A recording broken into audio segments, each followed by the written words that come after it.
का अग्निपथ एकेडमी में स्वागत है। मेरा नाम विश्वेंद्र सिंह यादव ने और आप देख रहे हैं अग्निपथ एकेडमी का ऑनलाइन प्लेटफॉर्म।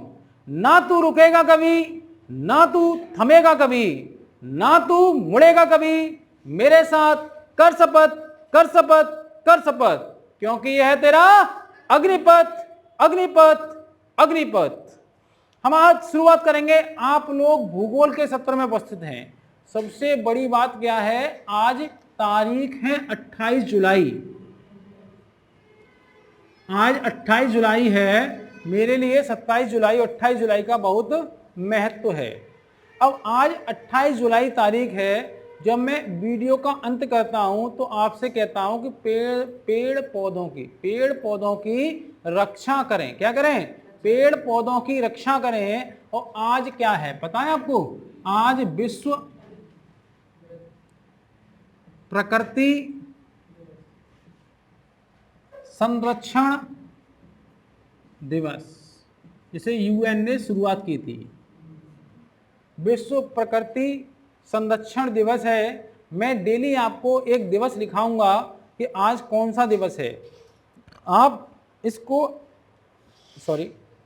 अपनी कॉपी में लगातार लिखते रहेंगे। इसके अलावा 28 जुलाई को ही विश्व हेपेटाइटिस दिवस है। ये क्या है? हेपेटाइटिस एक वायरस जनित कैसा रोग है? वायरस जनित रोग है। वायरस जनित रोग है। विश्व हेपेटाइटिस दिवस है। और आज क्या है? विश्व वायरस जनित रोग है। विश्व हेपेटाइटिस 28 जुलाई। हमें प्रकृति का संरक्षण करना चाहिए, क्योंकि आज विश्व जिस गति से विकास कर रहा है, शायद हम पर्यावरण को उतनी ही तेज गति से प्रदूषित कर रहे हैं। और ऐसे ही अगर हम प्रदूषित करते रहे तो निश्चित बात है कि हमारा जीवन, हमारी आने वाली पीढ़ियों का जीवन संकट में पड़ जाएगा। मानवीय जीवन पर संकट खड़ा हो जाएगा। यदि हम आज से ही प्रयास करें पेड़ पौधों की रक्षा करने का, तो आप मानिए इस बात को कि हम जो विनाश भविष्य में सोच रहे हैं वो नहीं होगा। इसलिए आप सभी लोग पेड़ों की रक्षा करें, पेड़ लगाएं। अपने घर में छोटे छोटे पेड़ गमलों में तो लगाएं कम से कम। इससे क्या होगा? आप कुछ ना कुछ योगदान अवश्य देंगे। वैसे भी भारतीय संस्कृति में पेड़ों का बहुत महत्व है। हम तुलसा जी की पूजा करते हैं, हम पीपल की पूजा करते हैं, हम नीम की पूजा करते हैं। ऐसे ना जाने कितने पेड़ों की हम पूजा करते हैं। पूजा करने का मतलब ये है कि हम अपनी उस प्रकृति से प्रेम करते हैं। क्या करते हैं? हम तुलसा जी को तो पेड़ मानते ही नहीं हैं, बल्कि एक लेडीज मानते हैं, लेडीज। और लेडीज की तरह उसका श्रृंगार करते हैं, लेडीज की तरह उसे दुपट्टा पहनाते हैं। मतलब क्या है? मतलब है कि हमारी संस्कृति हमारी प्रकृति से बहुत करीब है। हम समझते हैं, हमारे धर्म, हमारी संस्कृति समझती है कि अगर प्रकृति जिंदा है तो हम जिंदा हैं। अगर प्रकृति को हम पेड़ मानेंगे तो हमारे अंदर दया की भावना नहीं आएगी। लेकिन जैसे ही हम पेड़ को अपने जैसा मानने लगते हैं, तो हम जब कुल्हाड़ी मारते हैं तो हमें लगता है कि इसको दर्द हो रहा होगा, इसको परेशानी हो रही होगी। इसीलिए हमारी संस्कृति में क्या किया गया कि पेड़ों को मानवीय रूप क्या दे दिया गया? पेड़ों को मानवीय रूप दे दिया गया। भारतीय संस्कृति की सबसे खूबसूरत बात यह है, जिनको भी वो प्रेम करते हैं, जिनकी भी वो रक्षा करना चाहते हैं, जिनको भी वो पूजना चाहते हैं, उनको मानवीय रूप दे देते हैं। इससे पूजने में, उनको समझने में आसानी हो जाती है। इसीलिए हमने ईश्वर को भी मानवीय रूप दिया है। हमारे जितने ईश्वर हैं सब मानवीय रूप में हैं, क्योंकि मानवीय रूप से उनको समझना, उनके करीब जाना आसान हो जाता है। इसलिए वहीं पर अगर सोचो ईश्वर का कोई आकार ना हो, कोई आकृति ना हो, तो ईश्वर को उसे कनेक्ट हो पाने में थोड़ी सी समस्या रहती है। लेकिन जब हम मन में एक तस्वीर बना लें और कि बांसुरी बजा रहा है, उसकी फिर भक्ति करें, तो अलग ही प्रेम होता है। इसलिए हमारे यहाँ भक्ति को प्रेम माना गया, प्रेम को भक्ति माना गया। मीरा ने जब कृष्ण से प्रेम किया तो प्रेम नहीं, वास्तव में भक्ति थी। क्या थी? और भक्ति ही प्रेम है, भक्ति ही प्रेम है। कबीर की भक्ति प्रेम थी, प्रेम की भक्ति, और मीरा का प्रेम भक्ति था। तो इस प्रकार हम विश्व प्रकृति संरक्षण दिवस विश्व ने तो अब मनाना शुरू किया है, अब मनाना शुरू किया है। हम तो शुरू से ही प्रकृति की रक्षा कर रहे हैं।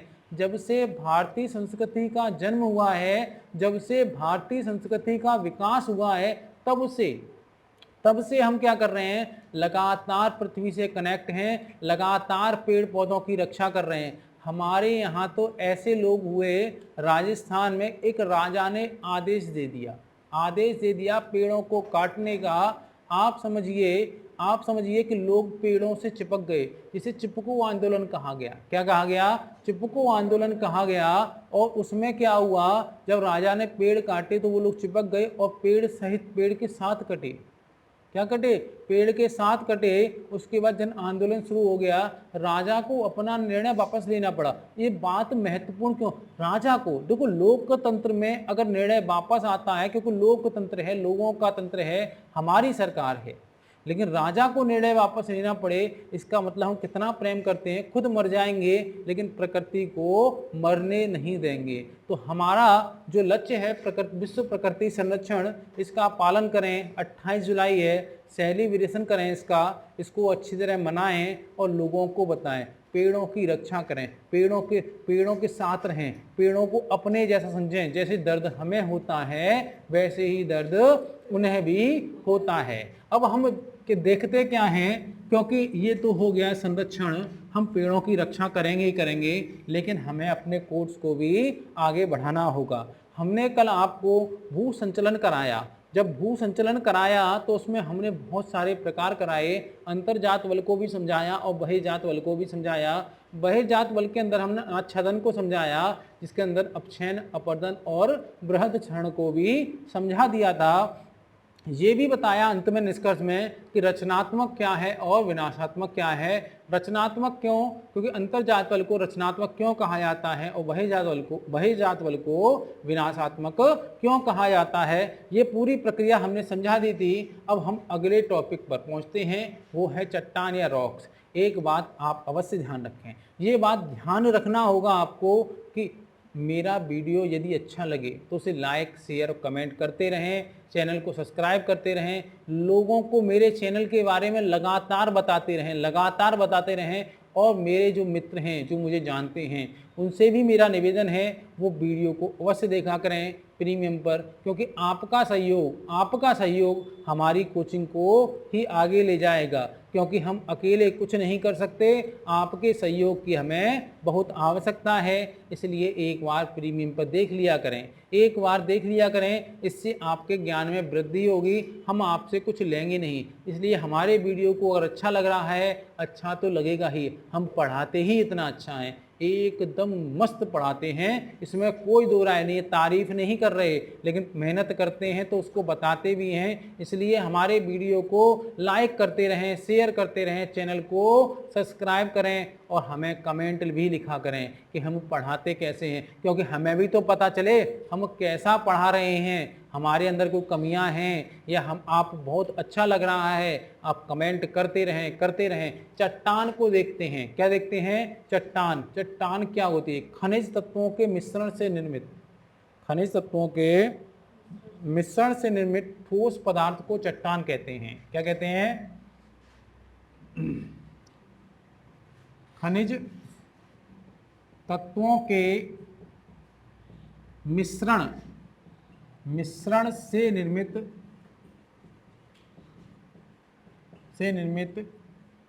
ठोस पदार्थ को चट्टान कहते हैं। क्या कहते हैं? चट्टान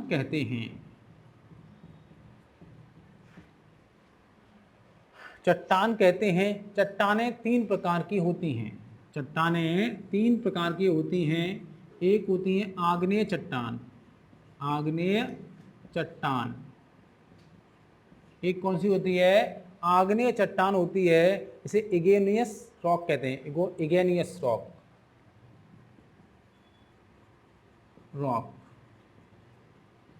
एक होती है, एक पहली क्या है, आग्नेय चट्टान है, और दूसरी है अवसादी चट्टान। क्या है? अवसादी चट्टान।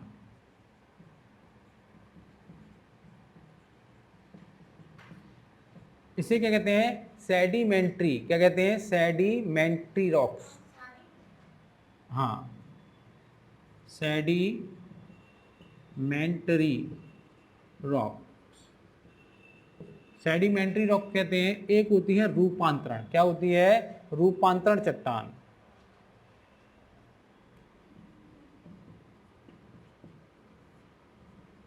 एक होती है रूपांतरण चट्टान, इसे इसे कहते हैं मेटामॉर्फिक। क्या कहते हैं? Metamorphic rocks.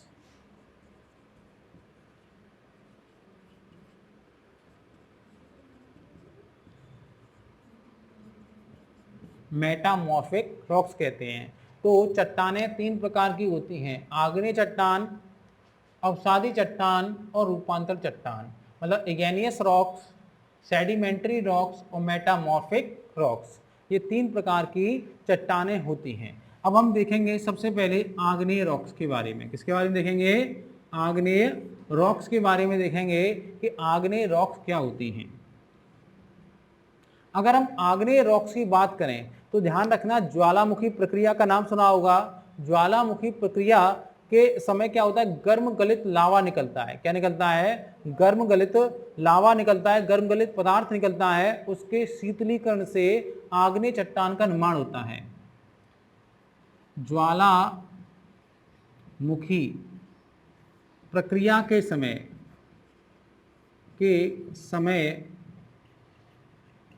गर्म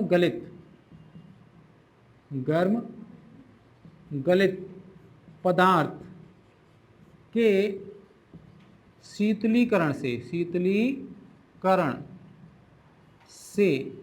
निर्मित, किससे निर्मित होती है ये? गर्म गलित पदार्थ के शीतलीकरण से क्या होता है? आग्नेय या इग्नेयस रॉक्स का निर्माण होता है। इसमें कोई दिक्कत आपको, अगर आप समझें, अब ये गर्म गलित पदार्थ है। क्या है ये? गर्म गलित पदार्थ है। ये गर्म गलित पदार्थ है। अगर मान लो यहाँ से गर्म गलित पदार्थ निकल रहा है, अगर वो जब तक पृथ्वी के अंदर है तो इसे क्या कहेंगे? मैग्मा कहेंगे। क्या कहेंगे इसको? मैग्मा। यही पदार्थ जब बाहर निकल आता है, क्या निकल आता है? बाहर निकल आता है, तो इसे लावा कहते हैं। क्या कहते हैं? इसे लावा कहते हैं। जब गर्म गलित पदार्थ पृथ्वी के अंदर रहता है तो उसे मैग्मा कहते हैं, और यही पदार्थ जब पृथ्वी के बाहर निकल आता है तो इसे क्या कहते हैं? लावा कहते हैं। तो आप समझिए, पृथ्वी के अंदर, अगर पृथ्वी के अंदर मैग्मा का शीतलीकरण हो जाए तो क्या कहलाएगा? मैग्मा कहलाएगा। क्या है? पृथ्वी के अंदर, पृथ्वी के अंदर। और ये क्या है? पृथ्वी के बाहर। इतनी बात आपको समझ में आ गई या नहीं आई?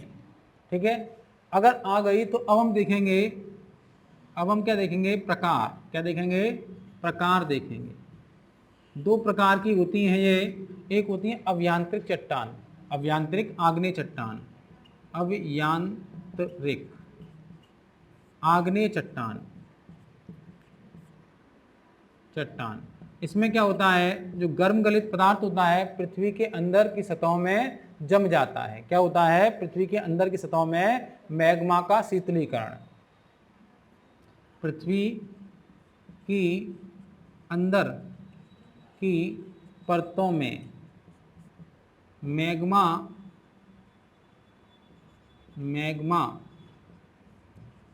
का शीतलीकरण,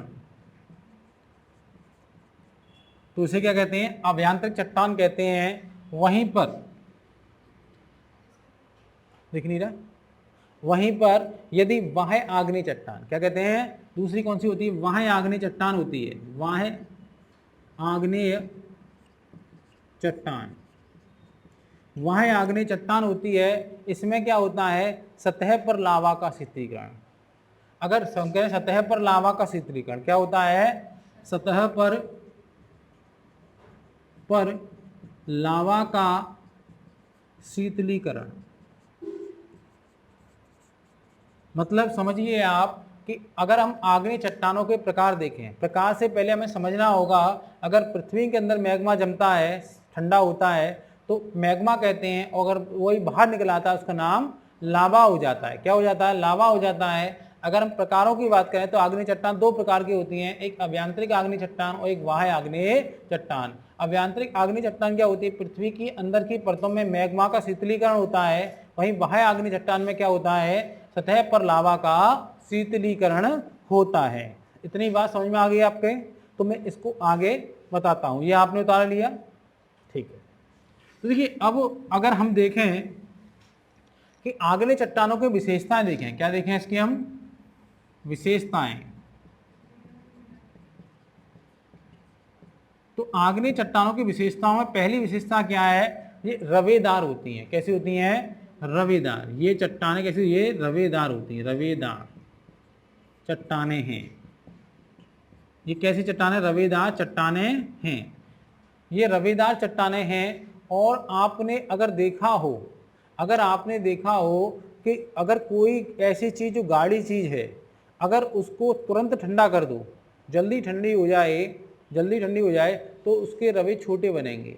लेकिन वही धीमे धीमे ठंडा हो, कैसी हो? तो उसके रवे बड़े बनेंगे। मतलब कह सकते हैं कि रवे के आकार का शीतलीकरण की दर से विपरीत संबंध होता है।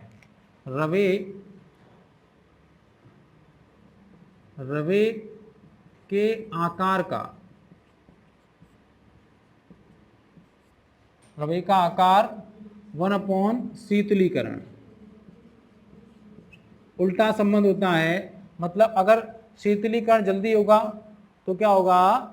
रवे कैसे बनेंगे? छोटे छोटे बनेंगे। और शीतलीकरण देर में होगा तो रवे बड़े बड़े बनेंगे। अब मुझे बताओ इसका मतलब क्या हुआ कि अभ्यांतरिक आग्नेय चट्टान के रवे बड़े होंगे, बाह्य आग्नेय चट्टान के रवे बड़े होंगे? किसके?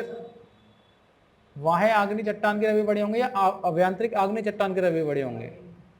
एक बात बताओ, जल्दी ठंडी ये वाली होगी, ये वाली होगी? बाह्य जल्दी ठंडी होगी। और मैं क्या कह रहा हूँ, शीतलीकरण से रवे का उल्टा संबंध होता है। तो किसके रवे बड़े बनेंगे? अभ्यांतरिक आग्नेय चट्टान के।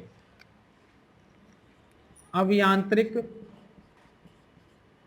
आग्नेय चट्टान के रवे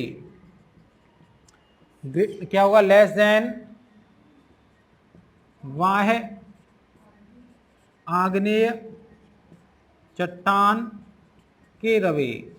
इसमें कोई दिक्कत आपको है? अगर इतनी बात समझ में आ गई, मतलब विशेषताओं क्या? ये रवेदार चट्टानें होती हैं। कैसी होती हैं? रवेदार चट्टानें होती हैं। अब ये क्या है? गर्म गलित पदार्थ है। क्या है? गर्म गलित पदार्थ है। इतना गर्म होता है अगर किसी चीज पे गिर जाए तो उसको भी पिघला देता है।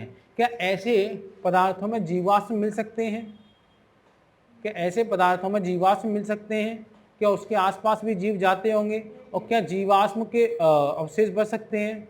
मतलब अगर कोई चपेट में आ भी जाएगा तो उसके अवशेष भी नहीं मिलेंगे। इसलिए ये क्या है? इतनी गर्म होती है, इसलिए जीवाश्म रहित। तो दूसरी विशेषता क्या हो जाएगी इसकी? जीवाश्म रहित होती है। कैसी होती है? दूसरी विशेषता है, यहाँ दिख रहा है, जीवाश्म रहित। जीवाश्म रहित चट्टान। कैसी चट्टान है? जीवाश्म रहित चट्टान है। कैसी चट्टान है ये? जीवाश्म रहित चट्टान है। आप मुझे एक बात बताओ, कोयला हो, पेट्रोल हो, डीजल हो, ये कहाँ मिलता है? ये क्या है? आपको बता दूं मैं कि जो कोयला है, इसको इधर देख लेना अगर वहां नहीं दिख रहा हो तो। कोयला, पेट्रोल, पेट्रोलियम पदार्थ लो, पेट्रोलियम पदार्थ और पेट्रोलियम गैस, ये कैसे पदार्थ हैं? ये जीवाश्म ईंधन बोले जाते हैं। क्या बोले जाते हैं? मतलब कहा जाता है कि बहुत समय पहले जीवाश्म के दब गए थे। क्या हुए थे?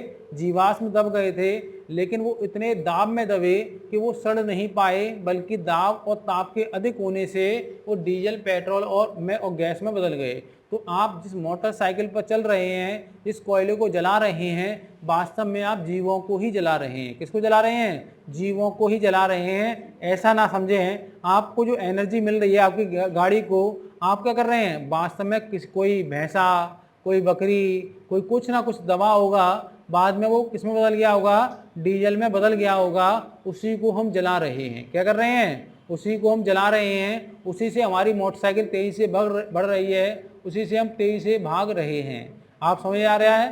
तो आप कितने भी कहीं सही हो, अगर आप मोटरसाइकिल पर बैठे हैं तो हत्यारे हैं आप। इस बात को मान लो। अब मुझे बताओ, जीवाश्म रहित चट्टानें हैं तो कोयला, पेट्रोलियम, पता है पेट्रोलियम गैस में पाई जाएगी? पाई जाएगी या नहीं? जब जीवाश्म ही नहीं है तो ये नहीं पाई जाती, आदि नहीं मिलते। किस में नहीं मिलते? आग्नेय चट्टानों में नहीं मिलते हैं। इस बात को समझ गए। लेकिन है क्या ये धात्विक और अधात्विक भंडारण की दृष्टि से महत्वपूर्ण है। लेकिन है क्या ये इनमें क्या है? वास्तव में क्या पकड़ रहे हैं? धातुएं और अधातुएं तो होंगी इसमें, जो पृथ्वी के अंदर गर्भ से निकल के आ रही हैं। तो ये क्या है? इनमें धातुएं और पाई जाएंगी, जैसे लोहा, कॉपर है, इसके अलावा और तत्व, लेड है, ये सब पाए जाएंगे, लिग्नाइट, ये सब पाए जाएंगे। अगली विशेषता क्या है? अगली विशेषता अगर इसकी देखें तो है धात्विक दृष्टि और धात्विक दृष्टि से अत्यंत महत्वपूर्ण होते हैं। क्या होते हैं? अगली विशेषता है धात्विक एवं अधात्विक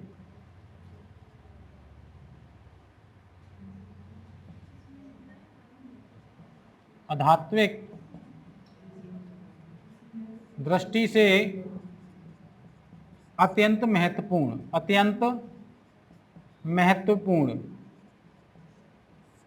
कैसे होते हैं? धात्विक एवं अधात्विक दृष्टि से अत्यंत महत्वपूर्ण होते हैं। लेकिन एक कहावत आपने सुनी हुई होगी, हाथ लगा लेकिन मुंह नहीं आया। क्या सुनी होगी? हाथ लगा, हाथ में तो आया लेकिन मुंह में गया नहीं। एक मूवी थी संजय दत्त की, और पता नहीं उसमें कौन कौन था। वो कहता है कि अब पापा जी बोलता, क्या बोलता? पापा जी। अबे जी पापा जी कहता है तो कान पड़ता, आगे नहीं पीछे जू लगा, पिछू जी लगा, कहता है वो। उसमें वो 10 लाख रुपए 10 करोड़ रुपए थे, 10 करोड़ रुपए के पीछे भग रहे थे, और अंत में क्या हुआ? वो क्या हुआ? ट्रस्ट में चले गए। तो वही कहते हैं, हाथ तो आया लेकिन मुंह नहीं लगा। सेम इनका भी यही हाल है, हाथ में तो आते हैं लेकिन मुंह में ही नहीं लगते हैं। है क्या? धात्विक दृष्टि से महत्वपूर्ण तो है, लेकिन ये जो आग्नेय चट्टान है बहुत ही जटिल संरचना होती है, हाँ, दृष्टि से। लेकिन क्या है? लेकिन अत्यंत जटिल संरचना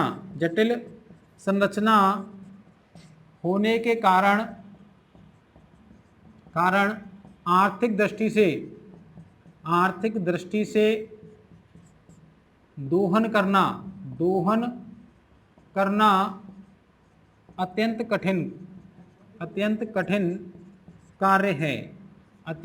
कार्य है। इतनी बात समझ में आ गई आपको? अत्यंत कठिन कार्य है। क्या है? अत्यंत कठिन कार्य है। अब इनकी विशेषताएं देखें। एक तो रवेदार चट्टानें हैं ये, दूसरा जीवाश्म रहित चट्टानें होती हैं, तीसरा क्या है? धात्विक अधात्विक दृष्टि से अत्यंत महत्वपूर्ण चट्टानें होती हैं। हम एक बार दोबारा आपको आग्नेय चट्टान का रिवीजन करा देते हैं। आग्नेय चट्टान गर्म गलित पदार्थों के ज्वालामुखी प्रक्रिया के समय गर्म गलित पदार्थों के ठंडा होने से, मतलब शीतलीकरण से आग्नेय चट्टान का निर्माण होता है। एक बात का ध्यान रखना, यदि गर्म गलित पदार्थ पृथ्वी के अंदर ठंडा हो जाता है तो उसे मैग्मा कहते हैं। जब वह पदार्थ पृथ्वी के बाहर आकर ठंडा होता है तो उसे लावा कहते हैं। जो मैंने चित्र बनवाया था वो आपने बना लिया होगा, वो पूछ लेता है पेपर में। मैं कुछ भी यहाँ बनवाता हूँ उसका मजाक ना समझा करें, बना लिया करें। इसके अलावा मैंने उसके बाद बताया कि आग्नेय चट्टान 2 प्रकार की होती हैं, एक अभ्यांतरिक चट्टान और एक बाह्य आग्नेय चट्टान। अभ्यांतरिक चट्टान क्या होती हैं? पृथ्वी के अंदर जब लावा ठंडा मैग्मा ठंडा हो जाता है तब अभ्यंतरिक आग्नेय चट्टान का निर्माण होता है। वहीं पर जब लावा पृथ्वी की सतह पर ठंडा होता है तो क्या होता है, वहाँ आग्नेय चट्टान का निर्माण होता है। इसके बाद मैंने आपसे कहा कि ये रवेदार चट्टानें हैं। कैसी चट्टानें? रवेदार चट्टानें हैं। और रवे जो होते हैं, रवे के जो आकार होते हैं उनका शीतलीकरण से उल्टा संबंध होता है, इसलिए अभ्यंतरिक आग्नेय चट्टान के रवे बड़े होते हैं, वहीं पर बाह्य आग्नेय चट्टान के रवे छोटे होते हैं। इसके बाद मैंने आपसे कहा ये जीवाश्म रहित होते हैं, क्योंकि बहुत ही गर्म गलित पदार्थ इनमें जीवाश्म नहीं पाए जाते। जीवाश्म रहित होने का मतलब है कोयला और पेट्रोलियम पदार्थ इसमें नहीं पाए जाएंगे। तीसरा मैंने कहा कि धात्विक और अधात्विक दृष्टि से अत्यंत महत्वपूर्ण चट्टानें हैं, लेकिन है क्या, अत्यधिक कठोर संरचना है। कैसी है? जटिल संरचना है। इस जटिल संरचना के कारण क्या होता है, इनका आर्थिक दोहन कर पाना अत्यंत ही दुरूह कार्य है, मुश्किल कार्य है। देखिए अब हम सीखेंगे आग्नेय चट्टान के रूप। अगर हम आग्नेय चट्टान के रूप में देखें तो मैग्मा में सिलिका की मात्रा क्या है, मैग्मा में सिलिका की मात्रा के आधार पर हम आग्नेय चट्टानों के जो रूप है उनको विभिन्न भागों में बांट सकते हैं। मतलब कह सकते हैं कि विभिन्न प्रकार के आग्नेय चट्टानों का निर्माण होता है। कह सकते हैं कि मैग्मा में सिलिका की मात्रा के आधार पर विभिन्न प्रकार की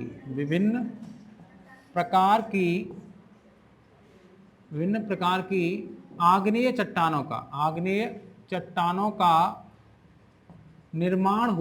निर्माण होता है। मतलब कह सकते हैं कि मैग्मा में सिलिका की मात्रा, सिलिका होता है सिलिकॉन, SI होता है सिलिका की मात्रा। सिलिका विभिन्न रूप में पाई जाती है, SiO2 के रूप में बहुत पाई जाती है।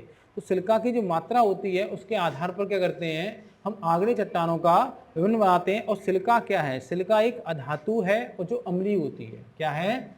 सिलिका एक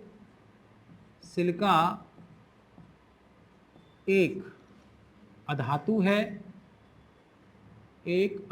है, जो अम्लीय होती है। कैसी होती है? अम्लीय होती है।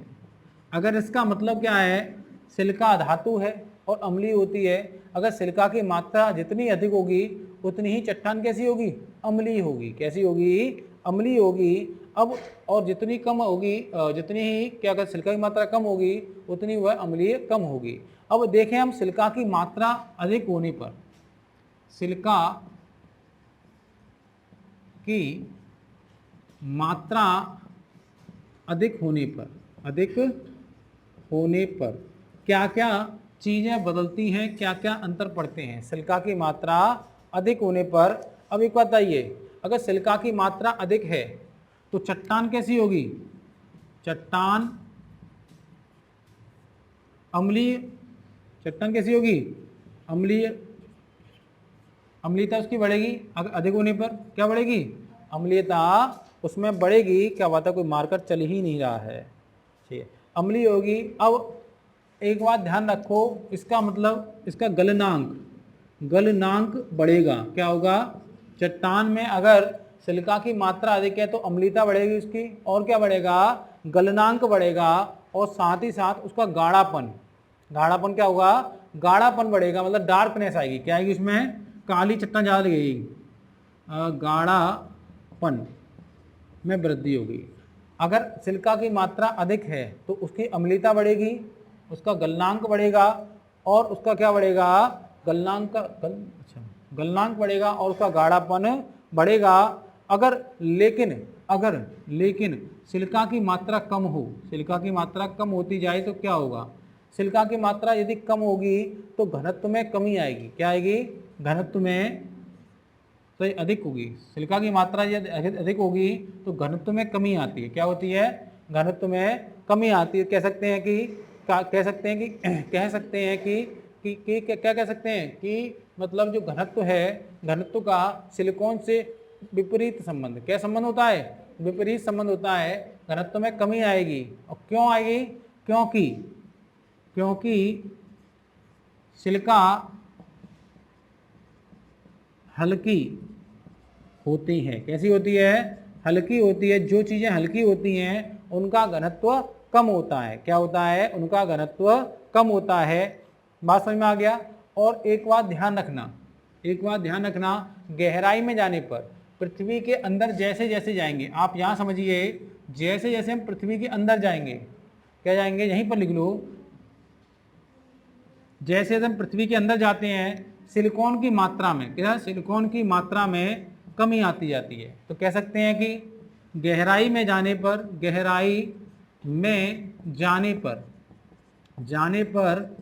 एसआई की मात्रा में कमी आती है,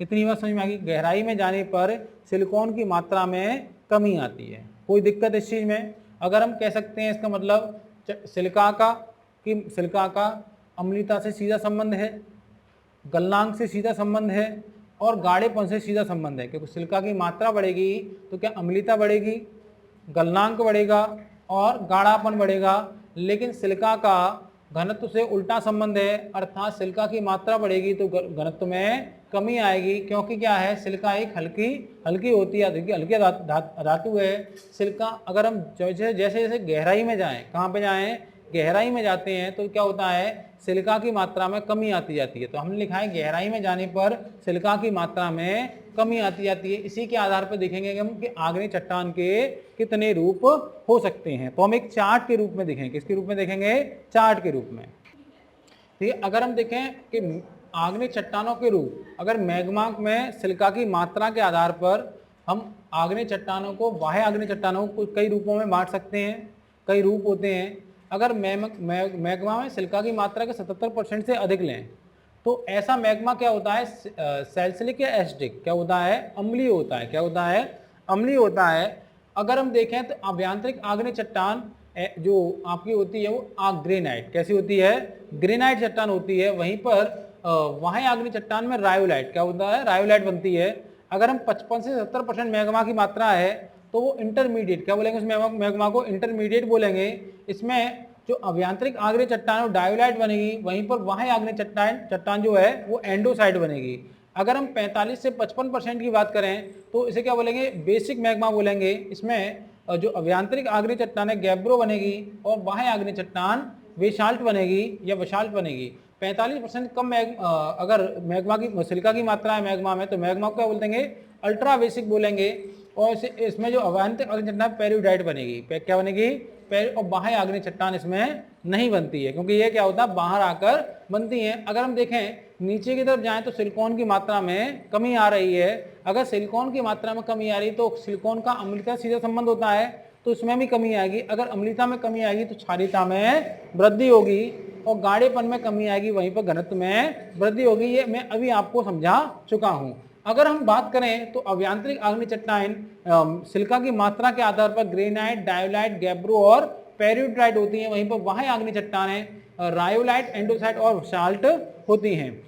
इसका मतलब यह है कि क्रस्ट पर, अगर क्रस्ट की बात करें, किसकी बात करें, क्रस्ट की बात करें, क्रस्ट पर कौन चट्टान पाई जाएगी, आपकी ग्रेनाइट चट्टान। कौन सी पाई जाएगी, ग्रेनाइट चट्टान। इसके नीचे कौन सी चट्टान होगी, आपकी डायोलाइट चट्टान होगी, डायोलाइट चट्टान होगी। इसके नीचे कौन सी चट्टान होगी, आपकी गैब्रो चट्टान होगी। और इसके नीचे क्या होगा, आपकी पेरियोडाइट चट्टान होगी। क्या होगी, पेरियोडाइट चट्टान होगी। अगर पेरियोडाइट चट्टान होगी, और ये चट्टान कहाँ होगी, मेंटल में। कहाँ होगी, ये मेंटल में होगी, क्योंकि मेंटल तक ही ठोस पदार्थ पाए जाते हैं। इसलिए क्या उसके तो क्या होता है, हमने आपने पढ़ा होगा पी एस और एल तरंगों के माध्यम से हमने पृथ्वी की अंत संरचना का अध्ययन किया था। तो आपको बताया था कि वह कोर कैसी है, द्रव अवस्था में है। तो द्रव अवस्था में चट्टान बनेगी नहीं। चट्टान क्या होता है, एक ठोस पदार्थ होता है, इसलिए मेंटल तक क्या पाया जाएगा, पेरियोडाइट चट्टान पाई जाएगी। कौन सी चट्टान पाई जाएगी, पेरियोडाइट चट्टान पाई जाएगी। इतनी बात अगर आपको समझ में आ गई हो तो मैं आगे बढ़े।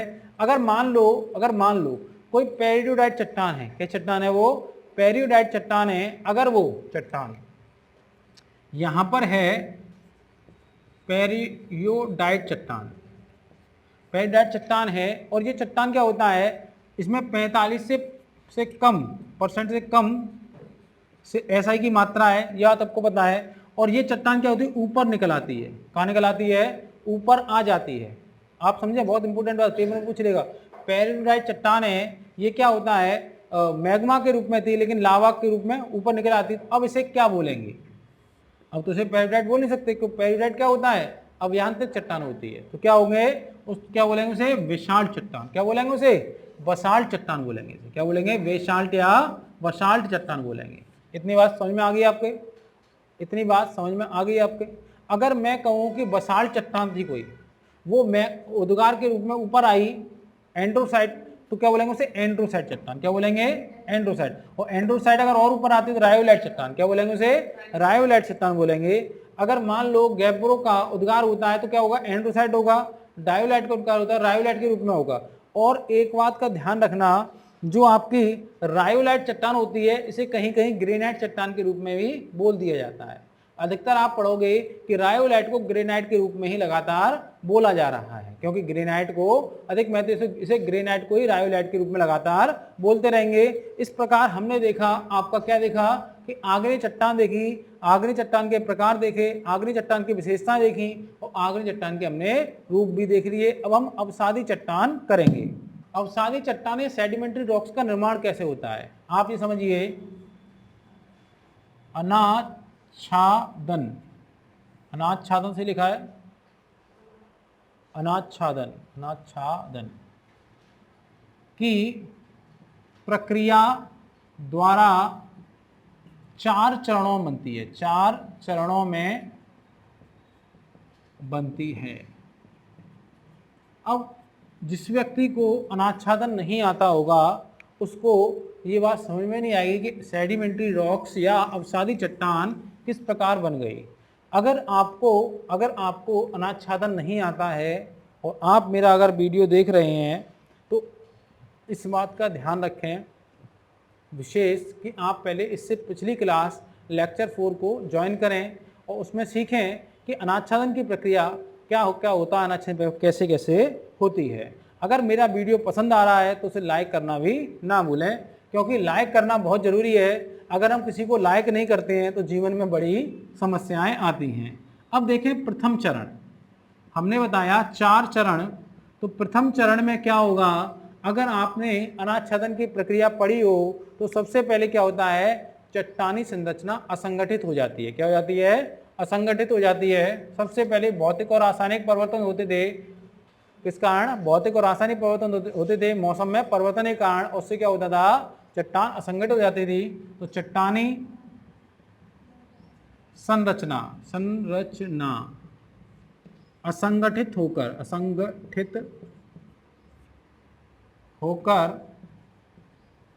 अवसादों में परिवर्तित हो जाती है।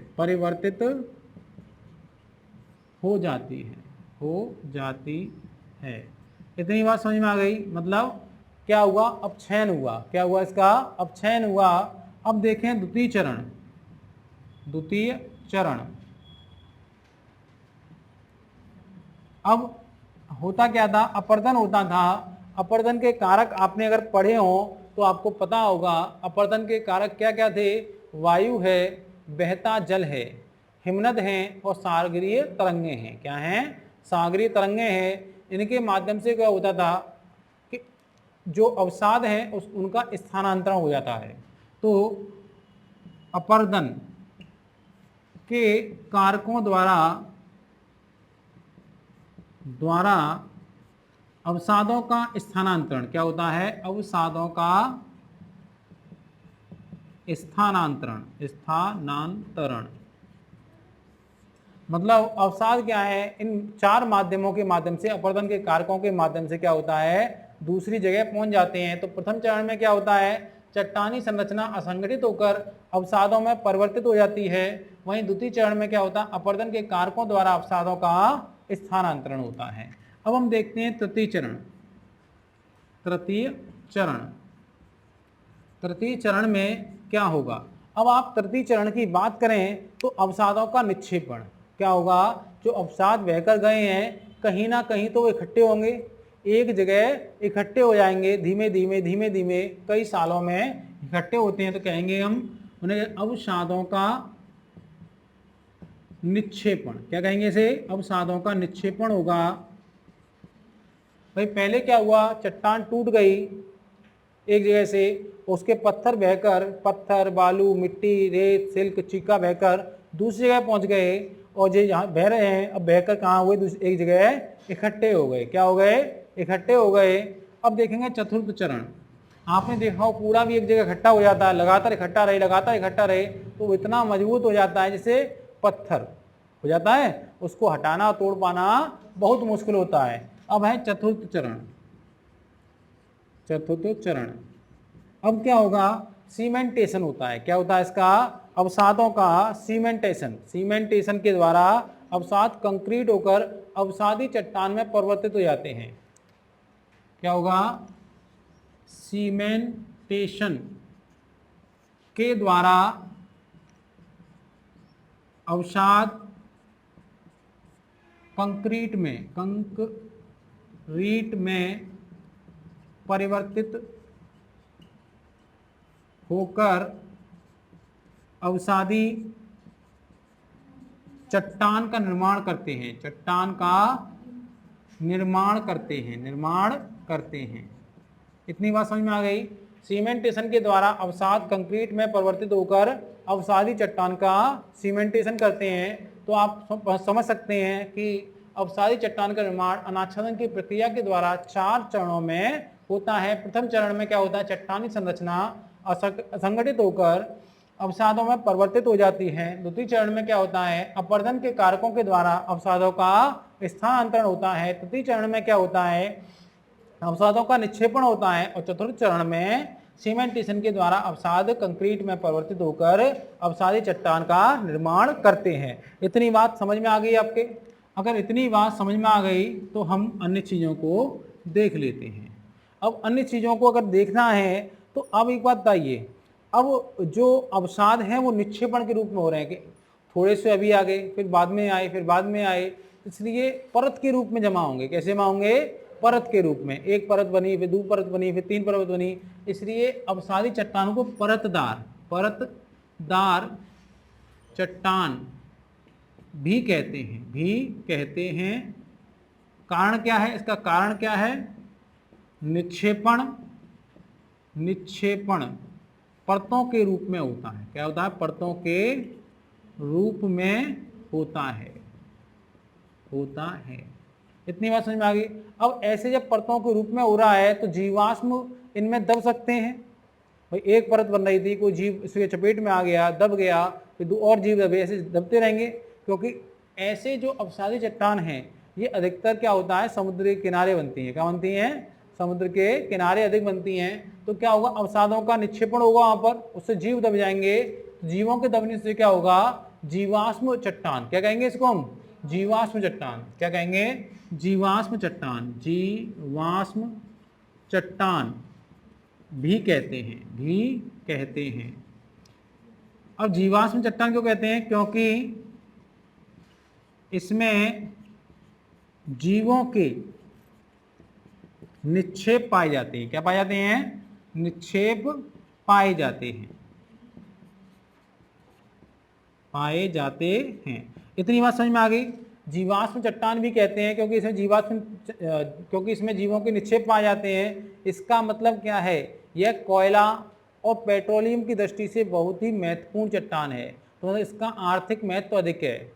कोयला और पेट्रोलियम पाया जाता है। क्या पाया जाता है इसमें? कोयला और पेट्रोलियम। क्या पाया जाता है?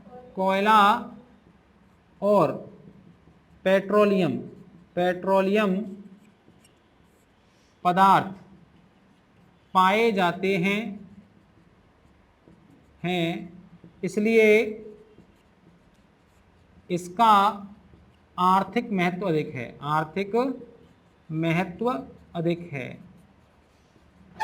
क्या है? इसका आर्थिक महत्व अधिक है। अब मतलब इसका मतलब समझे कि जितने भी पेट्रोलियम, डीजल, कोयला मिल रहे हैं वो सभी क्या है? अवसादी चट्टान है। क्या है वो? अवसादी चट्टान है। और अब जहाँ कोयला और डीजल, पेट्रोल मिलेगा उनका महत्व अधिक हो जाएगा। क्या होगा? पूरा सऊदी अरब क्या है? रेगिस्तान है, लेकिन वहाँ पेट्रोल मिलता है, इसलिए वहाँ क्या है? शेख पाए जाते हैं। कितना पैसा है, कितनी रेगिस्तान में उतना कितना अच्छा शहर बना रखा है, कितना अच्छा देश बना रखा है अपना, कारण क्या है? पेट्रोल और कोयला और डीजल के मिलने के कारण। इसमें कोई दिक्कत आपको? अगर दिक्कत नहीं है तो हम आगे बढ़े। देखिए, अगर बाउल्डर है तो बाउल्डर क्या बनेगा? बाउल्डर रॉक्स में चेंज होगा सीमेंटेशन के द्वारा। किसके द्वारा? सीमेंटेशन के द्वारा। ग्रेवल है, ग्रेवल रॉक्स में चेंज होगा। सैंड है, सैंड रॉक्स में चेंज होगा। सिल्ट है, सिल्ट रॉक्स में चेंज होगा। क्ले है, क्ले रॉक्स में चेंज होगा। मड है, मड रॉक्स में चेंज होगा। और लाइम है, लाइम रॉक्स में चेंज होगा। ये है क्या? Boulder, gravel, sand, silt, clay, mud. मैंने आपको जब अपक्षयन लिखा रहा था, अपक्षयन में क्या हुआ था कि अवसादों में टूटी चट्टान, अवसादों टूटने से ये सब चीज अवसाद बने थे। क्या बने थे? अवसाद बने थे। और इनके बनने से ये रॉक्सों का निर्माण होता है। इसके अलावा कोयला, कोयला भी क्या है? एक अवसादी चट्टान है। जहां कोयला मिलता है तो कोयला क्या है? एक अवसादी चट्टान है। क्या है? डोलोमाइट। एक क्या है? डोलोमाइट। लिख लें आप लोग, डोलोमाइट। ये भी क्या? अवसादी चट्टान के उदाहरण है। एग्जाम्पल लिख लें, अवसादी चट्टान के एग्जाम्पल क्या है ये? और कॉन्ग्लोमेरेट, ये क्या है? अवसादी चट्टान के उदाहरण है। कॉन्ग्लोमेरेट, ये सब अवसादी चट्टान के उदाहरण है। सेल, सेल भी क्या है? अवसादी चट्टान का उदाहरण है। क्या है? अवसादी चट्टान का उदाहरण है। ये सारे अवसादी चट्टान के उदाहरण हैं। इतनी बात समझ में आ गई आप लोगों के? आप लोगों ने लिख लिया होगा, मैं अब बिगाड़ दे रहा हूं। अब डालते हैं रूपांतरित चट्टान। क्या डालते हैं? रूपांतरित या कायांतरित, कायांतरित चट्टान। रूपांतरित या कायांतरित चट्टान, क्या कहते हैं इसे? रूपांतरित या कायांतरित चट्टान। अब देखिए, रूपांतरित या कायांतरित चट्टान कैसे बनती हैं? बंद कर, बंद कर। देखिए, अब हमारी रूपांतरित या कायांतरित चट्टान है, जैसे मेटामॉर्फोलॉजी, सॉरी, अब आपकी हमारी रूपांतरित कायांतरित चट्टान है, जिसे मेटामॉर्फोलॉजी कहते हैं।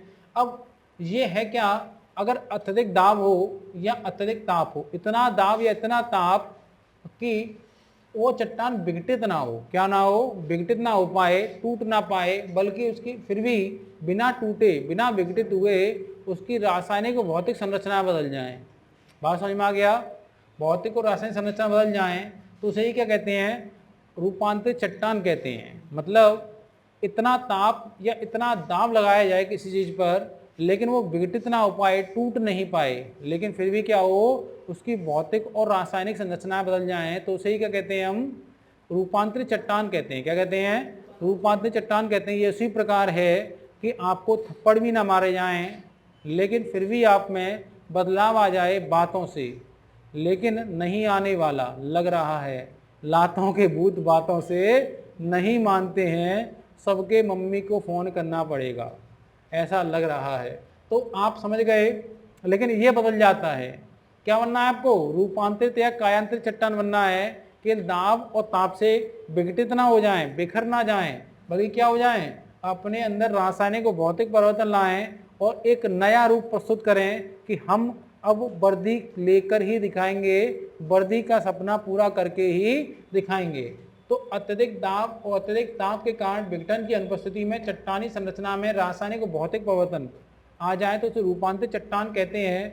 अब ऐसा ग्रेनाइट एक आग्नेय चट्टान है जिसका रूपांतरण नीच में होता है।